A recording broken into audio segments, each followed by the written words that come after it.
Bismillahirrahmanirrahim. Assalamualaikum warahmatullahi wabarakatuh. Maha suci Allah, segala puji dan syukur kita panjatkan kehadirat Allah. Semoga kita selalu dalam bimbingan rahmat dan ridha Allah subhanahu wa ta'ala. Subhanallah walhamdulillah, astagfirullah wa Allahu akbar. Kembali bersama saya dari tim Raja Wali Nusantara. Kali ini kita akan membahas terkait dengan psikis. Jadi psikis ini atau rasa ini merupakan satu terminal yang aspeknya sangat dipengaruhi oleh akal, nafsu, dan juga panca indera.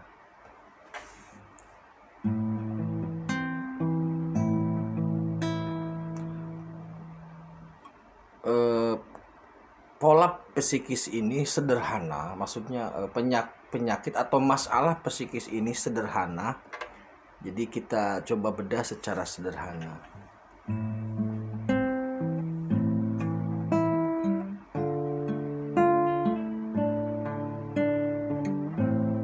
Yang pertama, pola psikis itu adalah kekhawatiran atau ketakutan. Jadi ada banyak kekhawatiran dalam hidup kita, ada banyak ketakutan dalam hidup kita. Nah, kalau kita sederhanakan, maka itu bermuara pada 3 hal. Yang pertama, khawatir atau takut tidak bisa makan. Yang kedua, khawatir atau takut sakit. Dan yang ketiga, khawatir atau takut mati.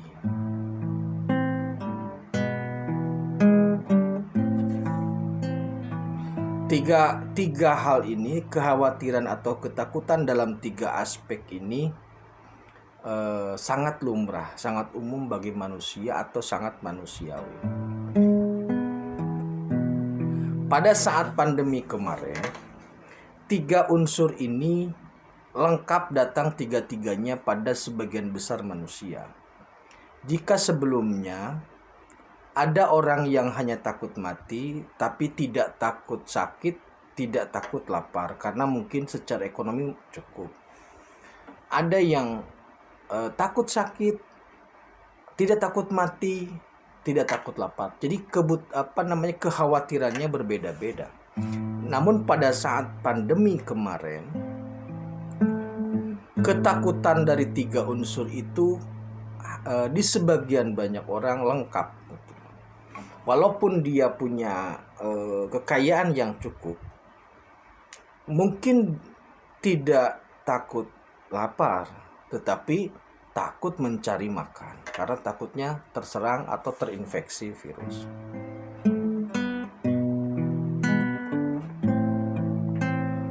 Nah, bagaimana cara kita untuk mengantisipasi atau untuk meminimalisir atau bahkan untuk menghilangkan kekhawatiran ini? Sederhana diucapkan tapi memang berat untuk kita lakukan. Takut lapar pada saat masih kenyang, kalau takut lapar ya makan. Kalau tidak ada yang dimakan, puasa. Jadi solusinya jangan takut lapar selama masih belum lapar. Ketika ternyata lapar, tidak ada makanan, ya puasa. Sangat mudah dibicarakan tapi sangat berat dilaksanakan.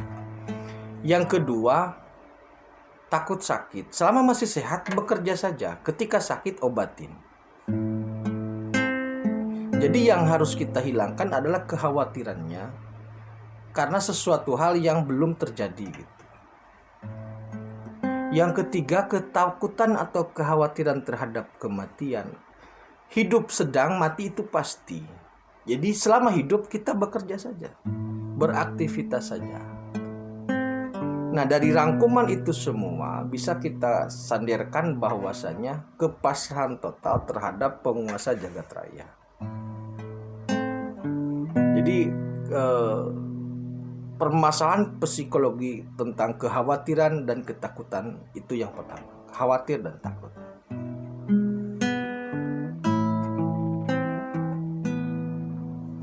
Yang kedua, dalam psikis itu ada ambisi dan keserakahan. Ambisi dan keserakahan ini seperti kulit bawang, tipis perbedaannya. Tanpa ambisi, dorongan motivasi seseorang untuk jadi sesuatu itu memang sangat lemah. Tetapi ketika ada ambisi yang melampaui batas, itu nanti akan bermasalah. Karena seperti kulit bawang, dibuka ya kulit lagi, dibuka ya kulit lagi. Nah, ambisi dan keserakahan ini sangat nempel, sangat erat kaitannya.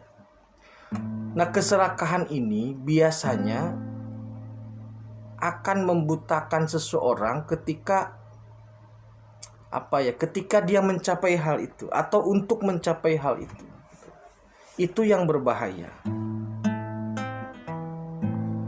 Kalau seseorang sudah memiliki karakteristik yang serakah, gelap, buta, maka biasanya halal haram hantam gitu. Halal haram hajar.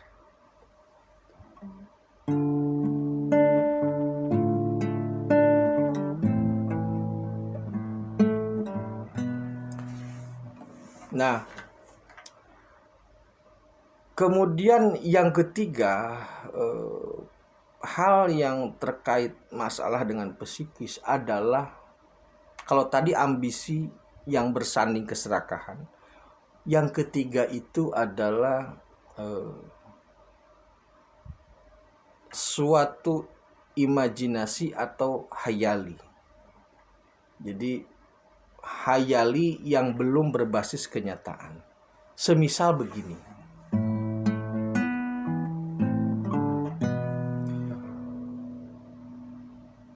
Ketika seorang guru bertanya kepada muridnya, katakanlah namanya Tono. Tono, cita-citamu nanti menjadi apa? Tono menjawab, menjadi tentara. Bagus. Kemudian yang ada perempuan ditanya, umpamanya namanya sebut saja Tini. Tini, cita-citamu besar menjadi apa? Kata Tini, saya ingin menjadi pengusaha sukses dan kaya raya. Bagus.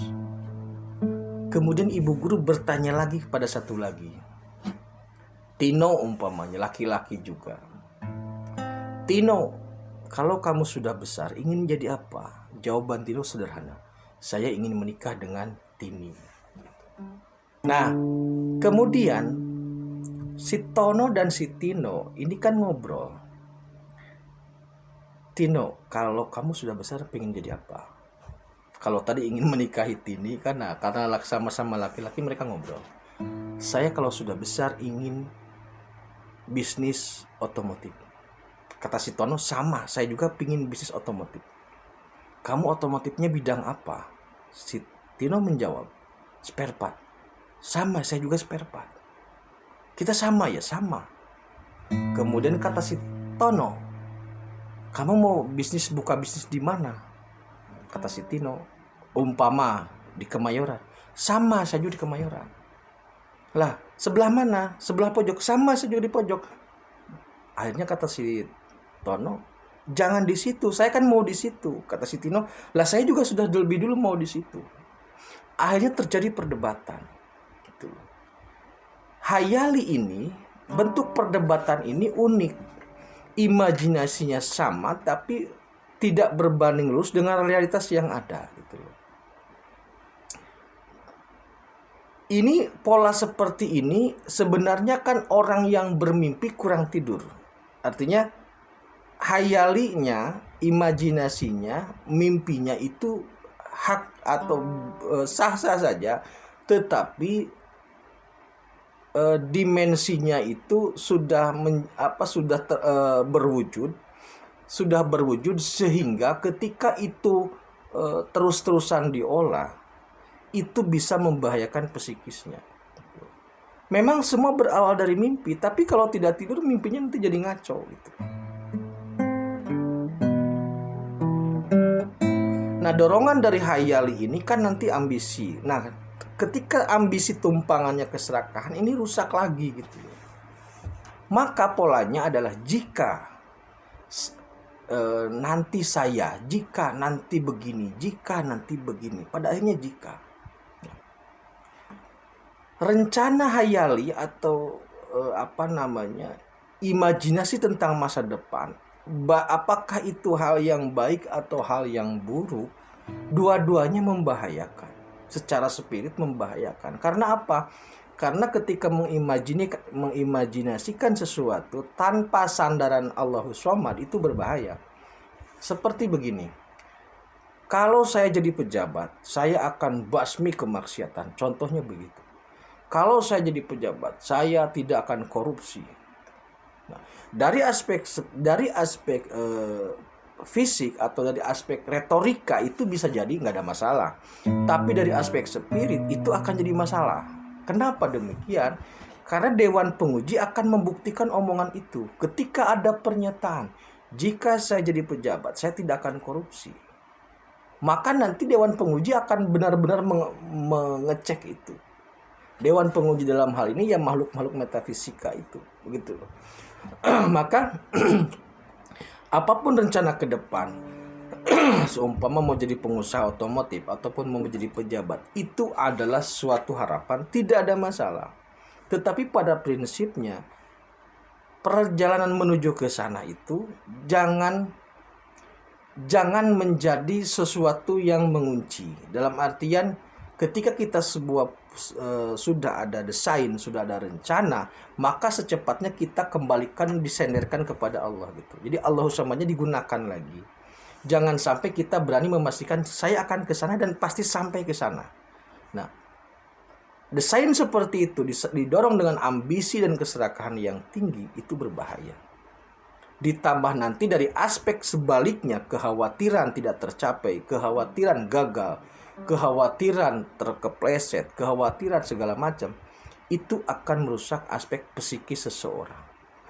Jadi jika apabila andai kata bila mana saya mati, jika nanti apabila bila mana saya sakit, bila mana andai kata jika saya lapar, jika bagaimana apabila saya tidak tercapai, jika bagaimana harus seperti apa jika saya nanti jadi pejabat, itu tidak berbasis realitas. Jadi hal itu ruangnya metafisika sah-sah saja untuk direncanakan, tetapi harus secepatnya kembali kepada sandaran spirit.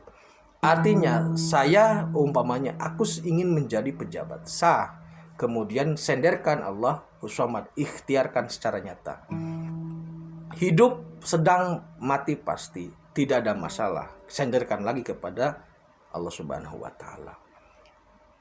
Jika saya nanti menjadi pejabat, saya ingin menjadi pejabat, sah. Senderkan lagi prosesnya, perjalanannya kepada Allah Subhanahu wa taala. Jadi sehat psikisnya. Kalau kita psikisnya terlalu diombang-ambing oleh keyakinan, oleh kekhawatiran, oleh rencana-rencana yang khayali, maka nanti psikisnya akan rusak. Begitu saudaraku, terima kasih, tetap tingkatkan iman dan amal soleh. Akhirul kalam, assalamualaikum warahmatullahi wabarakatuh.